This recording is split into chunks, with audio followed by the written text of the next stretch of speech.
Hello students.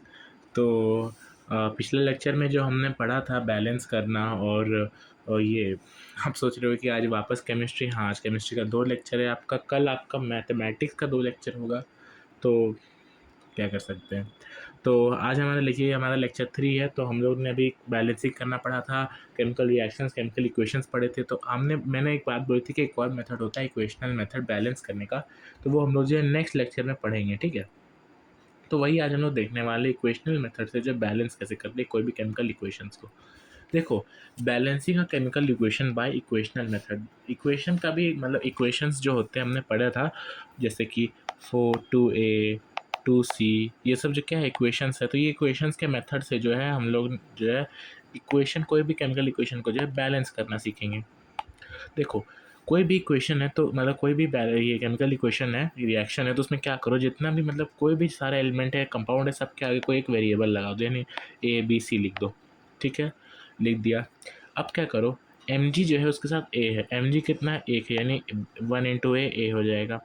वो M G देखो कहाँ पे है, वो आ रहा है सी के साथ, और सी में कितना एम जी है, वो उसमें भी एक एम जी है, यानी कि ए बराबर सी हो जाएगा। अब आते हैं ऑक्सीजन के पास। ऑक्सीजन के पास 2 एटम्स है और वो बी के पोजीशन में, यानी कि 2b जो होगा वो किसके इक्वल होगा, ऑक्सीजन जो होगा, मतलब हम लोग इक्वल करना है। ऑक्सीजन यहाँ पे 1 है और यानी कि ये सी के साथ, यानी कि हम लोग को 2b को जो है सी में करना, मतलब सी को जो है 2b करना है। अब क्या करना है कि कोई भी एक वेरिएबल का वैल्यू आप लोग 1 ले लो। मान लो कि हम लोग सी का जो वैल्यू है उसको हम लोग 1 ले लेते हैं, ठीक है। नहीं, सी का वैल्यू 1 नहीं लेंगे। ट्राई करना ऐसा लेना जो किसी में नहीं आ रहा, मतलब खाली ज़्यादा से मतलब सेम नहीं आ रहा। तो बी जो है वो सिर्फ एक इक्वेशन में आ रहा है, तो क्या करते हैं कि हम लोग बी का वैल्यू ले लेते हैं। तो अगर हम लोग अगर एक second, let B equals to 1, तो अगर बी 1 है तो 2 × 1 इक्वल टू सी हो जाएगा, यानी कि सी जो होगा 2 हो जाएगा। अब सी अगर 2 है तो सी जो है ए के इक्वल है, यानी कि सी बराबर ए इक्वल्स टू 2, यानी कि ए जो होगा 2 होगा, बी जो होगा वो हम लोग का 1 होगा और सी जो होगा वो 2 होगा। अब यहाँ पे जो है पुट कर दो उसमें, यानी कि 2mg प्लस O2 जो कि बनाएगा 2mgO। क्या ये बैलेंस है? बिल्कुल बैलेंस है। यहाँ पे Mg 2 है, यहाँ पे Mg 2 है, यहाँ पे ऑक्सीजन 2 है, यहाँ पे ऑक्सीजन 2 है। बस देखो ये होता क्या है, मतलब कि जो बड़े बड़े इक्वेशंस होते हैं उसमें आपको इक्वेशनल मेथड का हेल्प लगेगा, क्योंकि देखो वो सब आप हिट एंड ट्रायल से करने जाओगे एनसीईआरटी वाला से, तो वो आपका नहीं होने वाला है। तो ये है only for long reactions equations जो बोलो, अगर वैसा है तो आपको करना पड़ेगा, कुछ कुछ का आपको याद रखना पड़ेगा, क्योंकि वो सब का ना करने जाओगे बहुत टाइम जाएगा। एमसीक्यू के फॉर्मेट में है तो ना क्यों आप टाइम लगाओगे उस पर। अब देखो हम लोग का जो बैलेंसिंग का टॉपिक है वो हम लोग ख़त्म हो गया। अब हम लोग पढ़ने वाले केमिकल रिएक्शंस के टाइप्स। हम लोग केमिकल रिएक्शंस तो पढ़ ले, लेकिन उसका टाइप्स नहीं पढ़े हैं। तो आज हम लोग पढ़ने वाले केमिकल रिएक्शन का टाइप्स। केमिकल रिएक्शन जो होता है, हमने पढ़ा था केमिकल रिएक्शंस क्या होता है। कोई भी रिएक्टेंस जो होता है वो प्रोडक्ट बनाता है। कब बनाता है? केमिकल प्रोसेस के हेल्प से। तो वो जो है उसका जो तरीका है, जो नया मतलब कि कोई भी उसका प्रोसेस है, उसी को हम लोग ये केमिकल रिएक्शन का टाइप, जैसे कॉम्बिनेशन रिएक्शन होता है, डिकम्पोजिशन रिएक्शन होता है, डिस्प्लेसमेंट रिएक्शन होता है, डबल डिस्प्लेसमेंट होता है और रिडॉक्स रिएक्शन होता है। ये आपके बुक में इसके बारे में ज़्यादा दिया हुआ नहीं है, लेकिन तब भी हम लोग इसको पढ़ेंगे, ठीक है। चलो आज हम लोग सिर्फ कॉम्बिनेशन पढ़ने वाले हैं। नेक्स्ट लेक्चर जो होगा हमारा, उसमें हम लोग ये आज हमारा लेक्चर 3 है ना ये वाला। तो लेक्चर 4 में जो है हम लोग डिकम्पोजिशन, डिस्प्लेसमेंट और डबल डिस्प्लेसमेंट को करेंगे। लेक्चर 5 जो होगा हमारा, उसमें हम लोग रिडॉक्स रिएक्शन और छोटे छोटे टॉपिक्स है उसी के रिलेटेड वो सब करेंगे, कुछ कुछ क्वेश्चंस करेंगे बस। चलो डेफिनेशन पढ़ लेते हैं पहले। क्या बोला, कॉम्बिनेशन रिएक्शन क्या होता है। When two reactants combines and makes a single product is known as combination reaction। अभी तक जो हम लोग जितना भी रिएक्शन देख के आ रहे हैं, जैसे ये वाला यहाँ पे 2 रिएक्टेंट्स है और एक सिंगल प्रोडक्ट बना रहे हैं, तो इसको हम लोग क्या बोलेंगे, उसी का नाम हम लोग को दे दिया गया है कॉम्बिनेशन रिएक्शन।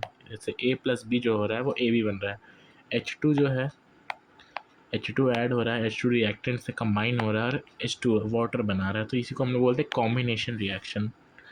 एक क्वेश्चन का आंसर दो, 2Al प्लस नहीं प्लस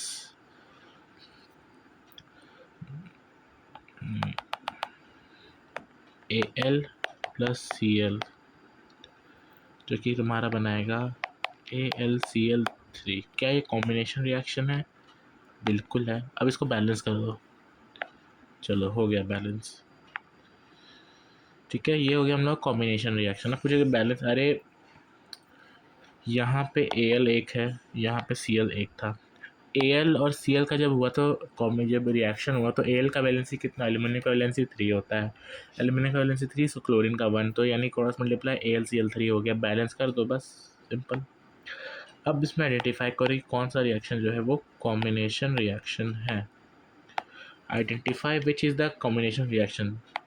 पहला है CaCO3 जो कि CaO प्लस CO2 बनाएगा, CaO प्लस H2 जो कि COH का वोल्टाइज बनाएगा। The right answer is option number 2, CaO combine हो रहा है, सिंगल प्रोडक्ट बना रहा है। इसमें जो है एक जो सिंगल कंपाउंड है वो दो चीज़ में जो कन्वर्ट हो रहा है, डिकम्पोज हो रहा है, ये डिकम्पोजिशन रिएक्शन का एग्जाम्पल है। अब देखो कुछ एनसीईआरटी का टेक्स्ट क्वेश्चन था, बहुत ही ज़रूरी होता है टेक्स्ट क्वेश्चन करना। देखो क्या बोल रहा है, why should a magnesium ribbon be clean before the cleaning energy. देखो होता क्या है, जो मैग्नीशियम रिबन होता है उसके ऊपर जो है ऑक्सीजन का जो लेयर, ऑक्साइड का जो लेयर बन जाता है। वो ऑक्साइड का लेयर क्या करता है, प्रिवेंट कर देता है बर्निंग को प्रिवेंट कर देता है, यानी कि बर्निंग को रोक देता है। तो उसी को क्लीन करना पड़ता है सैंड पेपर से, ताकि क्या को बर्निंग हम लोग कर सके। यही होता है, इसका आंसर होगा। Right the balance chemical equation, hydrogen plus chlorine hydrogen chloride, यानी कि HCl बना रहा है। हाइड्रोजन प्लस क्लोरीन HCl बना रहा है। बस हो गया, बैलेंस करके केमिकल इक्वेशन लिखना है। Barium chloride aluminium sulphate, barium sulphate aluminium chloride, sodium plus water sodium hydroxide plus hydrogen. बस। Write a balance chemical equation which state the same, हाँ इसमें क्या करना है आप लोग को, स्टेट भी लिखना है, द स्टेट के सिम्बल्स लिखना है। स्टेट हमने क्या कौन कौन सा स्टेट पढ़ा था अभी, एक्वस पढ़ा है, सॉलिड पढ़ा है, लिक्विड पढ़ा है और गैस पढ़ा है। यही स्टेट के हेल्प से जो है आपको इसका और इसका आंसर करना है। एक मैं बता देता हूँ कैसे लिखना है। चलो फर्स्ट नंबर देखते हैं, solutions of barium sulphate. Solution बोला यानी कि बैरियम क्लोराइड BaCl2, बैरियम का जो है वैलेंसी 2 होता है। इसका स्टेट जो है आप लोग नीचे लिखते जाना। ए एक्वस हो जाए क्योंकि सोल्यूशन है, इसको यहाँ से लिखते हैं BaCl2 एक्वस है। सोडियम सल्फेट Na2SO4, ये क्या है, ये भी एक एक्वस है जो कि बना रहा है इनसॉल्युबल बैरियम सल्फेट। एक ट्विस्ट है, पता है, एक सेकेंड, याद है आपको मैंने पिछले लेक्चर में प्रेसिपिटेट के बारे में बताया था, वो फॉर्मिंग ऑफ प्रेसिपिटेट। ठीक है, फॉर्मिंग ऑफ प्रेसिपिटेट। अब देखो होगा क्या, हम लोग क्या बोला, इनसॉल्युबल सॉलिड प्रेसिपिटेट, यानी कि ये क्या होगा, प्रेसिपिटेट को कैसे लिखते थे, PPT डॉट, बस हो गया। प्लस क्या बना रहा है, सोडियम क्लोराइड NaCl। अगर बैलेंस नहीं तो बैलेंस कर लो, वैसे तो बैलेंस ही दिख रहा है, नहीं है बैलेंस नहीं है। अब हो गया बैलेंस। हो गया। क्या किया हमने, देख लेते हैं। बैरियम क्लोराइड और सोडियम सल्फेट जो कि एक्वस है, उसका रिएक्शन हो रहा है। Barium sulphate plus sodium chloride बन रहा है, जो कि बैरियम सल्फेट एक PPT और सोडियम क्लोराइड एक एक्वस है। बस हो गया, इतना ही करना है। Similar sodium hydroxide solution reacts with hydrochloric acid in water to produce sodium chloride and solution in water. बस वर्ड्स में कभी कभी दे देता है, कभी कभी ऐसे बैलेंस करने दे देगा, बस आपको बैलेंस करना है। स्टेट याद रखना, स्टेट जो है आप लोग लिख दोगे तो अच्छा बात है, मार्क्स मिल सकता है स्टेट लिखने पर। ठीक है, चलो अब देखो एनसीईआरटी में आपका एक एक्टिविटी है, पहले देख लेते हैं कि इसमें बोल क्या रहा है। Take a small of amount of calcium oxide और क्विक लैम्प। मैंने बताया था कैल्शियम ऑक्साइड क्या होता है पिछले लेक्चर में, कैल्शियम ऑक्साइड ऐसे मतलब बताया था कि नहीं, कैल्शियम ऑक्साइड के बारे में तो एक सेकंड, अच्छा नहीं बताया, हाँ चलो चलो ठीक है। देखो कैल्शियम ऑक्साइड, देखो कैल्शियम, एक चीज़ बताता हूँ, तीन टाइप का लाइम में जो है, लाइम को हम लोग तीन टाइप का कैटेगरी में जो है डिवाइड करते हैं। पहला होता है कैल्शियम ऑक्साइड यानी कि CaO, फिर होता है CaO CaOH का होल ट्वाइस, कैल्शियम हाइड्रोक्साइड। फिर होता है CaCO3 जो होता है कैल्शियम कार्बोनेट। अब देखो होता क्या है, इसको हम लोग बोलते हैं क्विक लाइम, इसको बोलते हैं हम लोग स्लेक्ड लाइम। इसका नाम याद रखने से भी कोई लॉजिक नहीं है, नाम जो है इसका, इसको बोलते हैं लाइमस्टोन। आप लोग एक चीज़ देखे हो, क्विक लाइम क्या होता है? चूना जो घर में पेंटिंग होता है, जो क्विक लाइम होता है जो घर में पेंटिंग, जब उसको हम लोग वाटर में मिक्स करते हैं तो कुछ सोल्यूशन बन जाता है, वो कैल्शियम हाइड्रोक्साइड का सोल्यूशन होता है। फिर उसको वॉल में लगाते हैं तो वो होता क्या है, कैल्शियम हाइड्रोक्साइड जो आगे हम लोग पढ़ेंगे। कैल्शियम हाइड्रोक्साइड जो है वो नेक्स्ट लेक्चर में बता दूँगा इसके बारे में पूरा अच्छे से। कैल्शियम हाइड्रोक्साइड जो है वो क्या करता है, वो जो है जब आप उसको वॉल पे पेंट करते हो तो देखते हो कुछ टाइम बाद जो है वो पतला पतला लेयर बन जाता है। वो लेयर क्या होता है, कैल्शियम कार्बोनेट यानी लाइमस्टोन का लेयर होता है। वो होता क्या है, जब कार्बन डाइऑक्साइड के साथ रिएक्ट होता है तो वो जो है मिल्की वाइट अपना कलर कर लेता है और जो है वाटर रिलीज़ करता है, और जो है वाइट और मिल्की हो जाता है और सॉलिड, मतलब कि कह सकते हो क्लियर बन जाता है, थिक मोटा सा। यही इसमें बोल कह रहा है कि कैल्शियम ऑक्साइड यानी कि क्विक लाइम लेना है हम लोग को। Slowly add water to this यानी कि CaO प्लस H2O, इसका रिएक्शन होता है CaOH का होल ट्वाइस, ठीक है, जो कि स्लेक्ट लाइम बनता है। Touch the beaker as shown in figure 1.3, do you feel any change in temperature? आपको टेम्परेचर चेंज लगा? देखो होता है कि एक्सोथर्मिक रिएक्शन है, ठीक है, एक्सोथर्मिक इसमें हुआ क्या, हीट एनर्जी रिलीज हो रहा है, टेम्परेचर जो है बढ़ जाता है। जब बढ़ते हैं क्या बोल रहा है, in this reaction, calcium oxide and water combine to form a single product, calcium hydroxide. Such a reaction is in which a single product is formed is from two or more reactants is known as combination reaction. ये एक combination के साथ क्या है, exothermic भी है।